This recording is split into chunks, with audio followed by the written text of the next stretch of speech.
Hello everyone, welcome to informative buzz.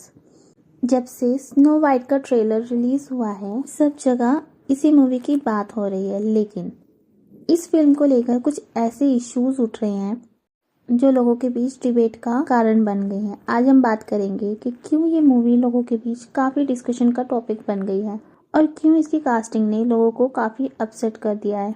सबसे पहले इस फिल्म की कास्टिंग पर काफी डिबेट हो रही है। स्नो वाइट का रोल प्ले कर रही हैं रेचल जैगलर और एविल क्वीन का कैरेक्टर प्ले कर रही हैं गैल गैडोट। जब ये अनाउंसमेंट हुआ तो ऑडियंस का रिएक्शन काफी मिक्स था। ओरिजिनल स्नो वाइट की कहानी में स्नो वाइट स्किन थी, वो एकदम वाइट थी, जो उसका आइकॉनिक ट्रेट था। लोगों ने ये सोचा था कि स्नो वाइट को इस लुक के साथ प्रेजेंट किया जाएगा, लेकिन अब जब मूवी की कास्टिंग हुई तो कई लोग कंफ्यूज हो गए कि ये चेंजेस क्यों किए गए हैं। ये भी कहा गया कि अगर स्नो वाइट का कैरेक्टर इस तरीके से दिखाना था तो इसका नाम स्नो वाइट रखने का मतलब क्या हुआ।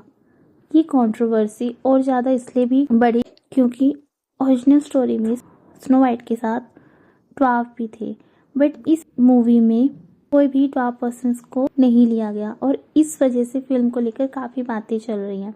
अब अगर बात करें कास्ट की तो रेचल जैगलर की कास्टिंग काफी सरप्राइजिंग थी। उन्होंने पहले कुछ इंटरव्यूज में कहा था कि उन्हें ओरिजिनल स्नो वाइट फिल्म बिल्कुल भी पसंद नहीं थी। जब पसंद नहीं तो ये ऐसे क्यों किया था इस मूवी के लिए। मूवी में भी दिखाया जा रहा है कि उसकी स्किन टोन को ज्यादा वाइट दिखाया गया उसकी एक्चुअल स्किन टोन से।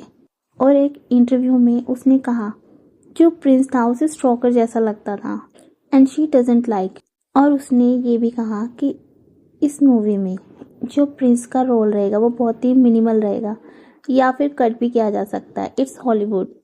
I mean look at her, how mean she is. वो इतनी एरोगेंट एंड इगोइस्टिक है, अगर उसे कोई ऐसे कुछ कह दे बात बढ़ जाएगी, बट उसे किसी और की फीलिंग्स की थोड़ी भी केयर नहीं है। इन सब स्टेटमेंट ने ऑडियंस में काफी गुस्सा भर दिया। लोग ये सोच रहे थे कि अगर रेचल जैगलर को स्नो वाइट का कॉन्सेप्ट इतना बेकार लगता था, उसे नहीं पसंद, उसे अगर इतनी प्रॉब्लम है तो उसने इस रोल को एक्सेप्ट क्यों किया। इसके अलावा उसने और भी कंट्रोवर्शियल स्टेटमेंट दिए थे जो फिल्म की ओवरऑल नैरेटिव को चैलेंज करने लगा था। एक और इश्यू ये था कि मूवी को एक फेमिनिस्ट पर्सपेक्टिव से दिखाया जा रहा था, जिसमें स्नो वाइट अपनी डेस्टिनी को खुद कंट्रोल कर रही थी और अपनी इंडिपेंडेंट जर्नी में थी।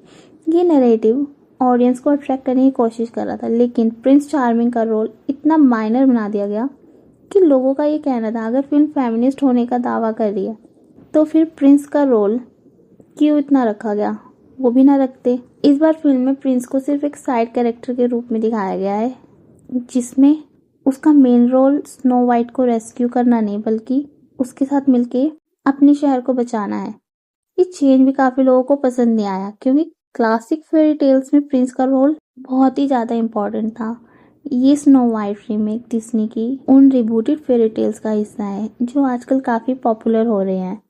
पहले Cinderella, Beauty and the Beast and the Lion King जैसे लाइव एक्शन रीमेक्स आए थे जिनमें नॉस्टैल्जिक फैंस को अपनी पुरानी फिल्म्स का अपडेटेड वर्जन देखने को मिला था। लेकिन स्नो वाइट का रीमेक जो पुरानी डिज्नी मूवी की इमेज को थोड़ा मॉडर्न ट्विस्ट देने की कोशिश कर रहा है, उसको लेकर ऑडियंस काफी डिवाइडेड है।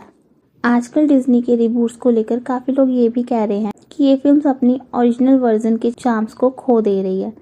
डिज्नी की नई फिल्म्स में पुरानी कहानियां कुछ और ही एंगल्स दिखाई जा रही हैं। इसमें कुछ लोग डार एंड फोर्स फील कर रहे हैं। ये फिल्म भी इसी क्रिटिसिज्म का शिकार हुई। लोगों को लगता है कि ये अननेसेसरी चेंजेस किए जा रहे हैं सिर्फ फिल्म को ट्रेंडी बनाने के लिए। ऊपर से जैगलर की इंटरव्यूज बहुत ज्यादा ही प्रॉब्लमेटिक है। इस कंट्रोवर्सी का इम्पैक्ट सोशल मीडिया पर भी दिखाई देने लगा।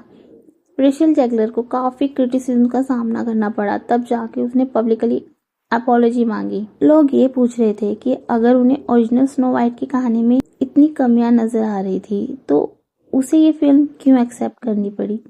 नहीं करना था accept, and that is true. जब आपको कोई चीज नहीं पसंद है, कोई फोर्स तो नहीं कर रहा आपको करने के लिए।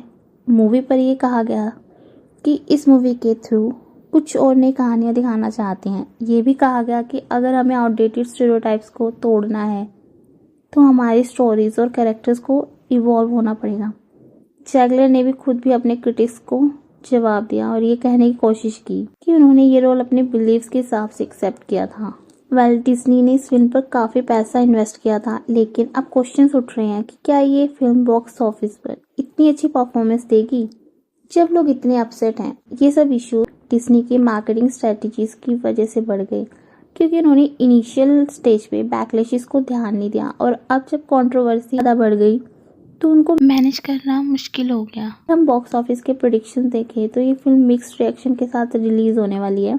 कुछ लोग जो स्नो वाइट की पुरानी कहानी को अपनी चाइल्डहुड से जानते हैं, उन्हें ये फिल्म शायद डिसअपॉइंट करेगी, लेकिन जो नई जनरेशन के लोग या उनको लगता है कि इसमें कुछ चेंजेस होने चाहिए, उनको ये फिल्म मॉडर्न ट्विस्ट के साथ पसंद आएगी और उनके लिए ये एक फ्रेश टेक लग सकता है। तो ये था स्नो वाइट मूवी के रीमेक के बारे में। इस फिल्म के कास्टिंग और नरेटिव काफी कंट्रोवर्शियल हो गए, लेकिन ये हमारी समझ और एंटरटेनमेंट इंडस्ट्री के इवॉल्विंग ट्रेंड्स को भी दिखाता है। आज के दिन में जब ट्रेडिशनल स्टोरीज को मॉडर्न अपडेट्स दिए जा रहे हैं, तब हर फिल्म का अपना एक यूनिक पर्सपेक्टिव होता है जो सबको पसंद आए ये ज़रूरी नहीं। अब ये देखना होगा कि ऑडियंस इस नए वर्जन को कितना एक्सेप्ट करेगी, पसंद करेगी। आपको क्या लगता है, क्या ये चेंजेस फिल्म के लिए अच्छे हैं या सिर्फ एक मार्केटिंग गिमिक्स हैं? हमें कमेंट करके बताएं, और अगर आपको ये वीडियो अच्छी लगी हो तो लाइक शेयर ज़रूर करें और सब्सक्राइब करना बिल्कुल ना भूलें। मिलते हैं नेक्स्ट वीडियो में कुछ और इंटरेस्टिंग डिस्कशन के साथ। Till then take